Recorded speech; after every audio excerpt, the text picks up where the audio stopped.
Following the flooding of shacks in the Caleb Motshabi informal settlement in Bloemfontein has risen to 23. They were injured by corrugated iron sheets that were blown away by strong winds. The residents have appealed to the provincial government to assist them to rebuild their shacks. As you can see, people have started rebuilding their houses here. You'll remember that yesterday there were some heavy rains and storms here in this area, and some people were sort of displaced, some were injured. About 23 people were taken to the hospital. But fortunately, we managed to get hold of the executive mayor of Mangaung Metro, Mayor Oli Mlamleli, just to tell us about their plans as far as this area is concerned. Mayor Oli, thank you very much for talking to us, Mama. Just tell us about your intervention. As you can see that there are problems in this area.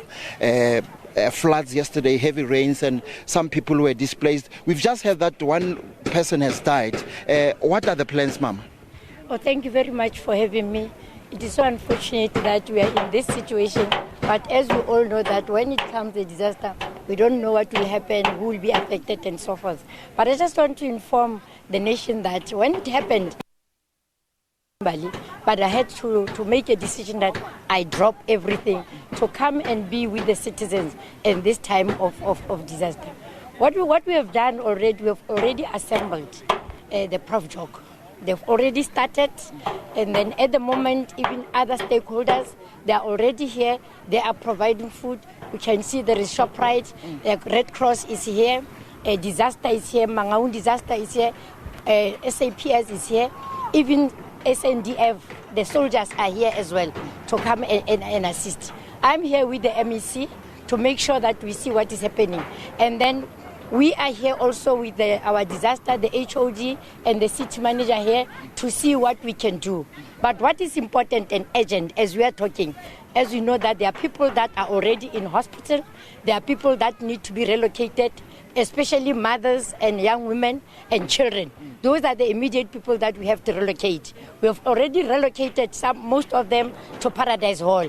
Here we are giving them food, we are giving them blankets and so forth. And those other items, which I cannot mention here, which is my responsibility in that regard. I'm very happy to see that the people are starting to rebuild their shacks. It means, it's what I always say, because they're not just sitting and say, we are folding our hands, here is rain coming, we don't know what to do. So the first important thing that is happening as of now, we are assessing. We have Red Cross volunteers, they are in the households to count how many households are being affected. And thereafter we make sure that we decide and see how far it has gone, so that the MEC or myself, now we are saying we are going to do 1, 2, 3, 4. But the immediate things that we are doing. From here we must go to the hospital and check what is happening in the hospital. And then we are saying, we see that the rain is coming. We are pleading with our people. When we request them to be relocated to the hall, the places of safety, let them be that with us, please. Let's look at the bigger picture, Madam Mayor, regarding this area, in terms of housing, in terms of infrastructure. What are the plans as far as the municipality is concerned? Okay, thank you very much. Fortunately, when I was still the MEC, I started that project. So in this area, we do have 7,500 sites. We have 7,500 houses that need to be built. But when we build houses, we must make sure that we give people PTOs, we verify who is in this shack. Is he qualifying to be in this shack? Is he not having another shack somewhere? Is he a South African? And all that. So that is the process that we are doing at the moment with the Department of Human Settlement. But I'm told that they are in the process. But we are coming in as the municipality, because we must make sure that if this person is given this site, it must be a person who qualifies. I want to repeat it. The person who qualifies must be a South African with a South African ID. It must be the first time that he's applying for a house and so forth. But it is our intention, it is the decision and the contract that we have with people that we shall provide house and security by their processes. Okay, thank you very much, Mayor. Also, I've got with me here the MEC of the local government, cooperative governance, Ntate Ngangisa, who's going to be telling us about the a project here, the projects that are coming. Obviously, this is not the areas that you are targeting in terms of development. Just tell us about plans as far as development is concerned from the local government. Now, let me thank the opportunity and express, as the mayor said, our condolences. We already lost a life of someone who drowned already. And we are also told that there's a lady also was hospitalized, critical, and the reports that are coming that the situation is extremely bad. And secondly, we are told that it's close to 340 people that are displaced here, who have lost their houses. There's volunteers here with the teams, close to 40 of them are going around to say how is the situation on the ground. Secondly is that we want to make sure as government that we help our people, we support them, we intervene. Obviously, you can't plan for this kind of stress, rain stress, and also the disaster that we find ourselves in today. So we'll be here to support, and as the mayor expressed, people already are taking charge of their lives. So we'll be there to support them. We understand that some are staying in places that are already, they've been told many times that this is a flatline area, please try to relocate, but the situation needs us to work together to move forward. As expressed, the area has been properly planned at the moment. There's been plans to relocate people. There's been plans to ensure that there's decent habitation of people. So that process is underway, and we are going to fast track it so that our people get place to stay.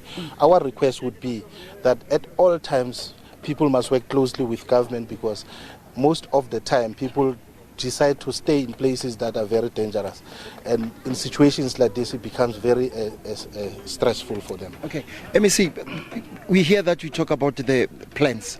Tell us about your intervention from your office as local government. You would remember that disaster is located in the provincial, so there's a joint team here working with the municipality, and they have already briefed us this morning that there are plans, as the mayor expressed, the immediate and short-term plans to alleviate the current people who are distressed. But of course there are long-term plans. Even we are told that throughout the province this disaster has affected other areas as well. So the team is coordinating the entire province, and they are trying to respond to the entire province. That's where I'm saying we would request at least everybody. There's already a helpline. Mangaung has got a helpline. Anybody who wants to donate, who wants to assist, they can go into Mangaung website, but also there's a statement of Mangaung that details the helpline. So we would appeal to people in this kind of environment to join hands, and we must save humanity. Okay.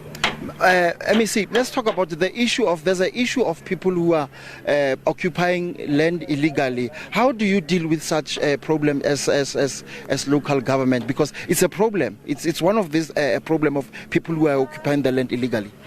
The illegal occupant or grabbing of land is wrong, and secondly is criminal. But also there is nothing that would stop people from working closely with councillors, with government, with CDWs, and ensure that they get placed in proper places.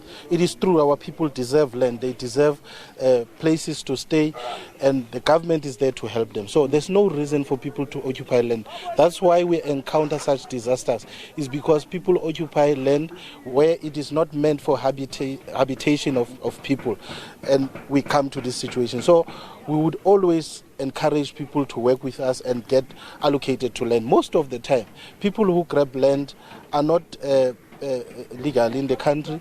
People who grab land are not really wanting to work with government. So we appeal that we must find one another and ensure that we try to build a better South Africa. The MEC of Kokta in the Free State, Ntate Ngangisa, talking to us about the plans and their intervention as far as this area is concerned. It's back to the studio.